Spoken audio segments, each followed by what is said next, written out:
સ્વર્ગસ્થ ગુલાબભાઈ પોપટ કે જેઓ આશીષ પેટ્રોલિયમનો 80 ફૂટ રોડ ઉપર રાજકોટમાં બિઝનેસ ધરાવતા હતા, તેઓનું બુધવારના રોજ અકસ્માત થયેલો હતો સ્કૂટરમાં, અને ત્યારબાદ પોતાનું મગજમાં ઈજા થઈ હતી, અને ત્યારબાદ અહીંથી બ્રેન્ડેડ જાહેર થતાં અમને લોકોને થોડી પ્રેરણા થઈ હતી કે અમે લોકો અંગદાન કરીએ, જેમાં અમે લોકોએ આજરોજ વોકાટ હોસ્પિટલમાં અને અહીંને ફાઉન્ડેશન મેડમની સાથે અમે લોકોએ બે કિડની અને એક લીવરનું અંગદાન કરેલું છે, જે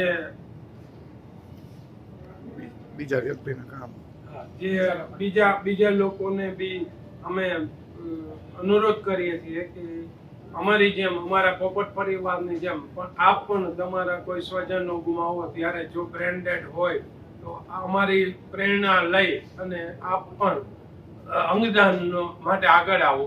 અમે એ હેતુથી આજે આ જાહેરાત નહીં અમારી, પણ અમે લોકો જાગૃત થાય લોકો, એના માટે આજે અમે આ વિડીયો બનાવીને આપની સમક્ષ મોકલ છે. નમસ્કાર પ્રેક્ષક મિત્રો, આપણી સાથે ગુલાબભાઈ પોપટનો પરિવાર છે. બુધવારના રોજ પોપટભાઈનું આકસ્મિક બ્રેનડેડ થયું.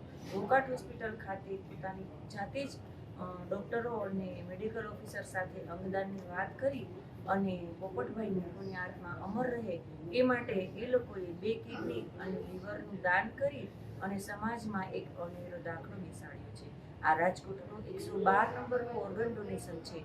વોકાટ હોસ્પિટલ અંગદાન કરતી જે પરિવાર હોય છે એની સાથે ખૂબ જ એકદમ આત્મીયતાથી અને ખૂબ જ એની સાથે દયાભાવથી વર્તન કરે અને લોકોને આ બાબતથી જાગૃતિ ફેલાવે છે. હું આ તકે વોકાટ હોસ્પિટલના સ્ટાફ અને એના મેનેજમેન્ટનો ખૂબ ખૂબ આભાર માનું છું અને ખાસ પોપટ પરિવારનો આભાર માનું છું.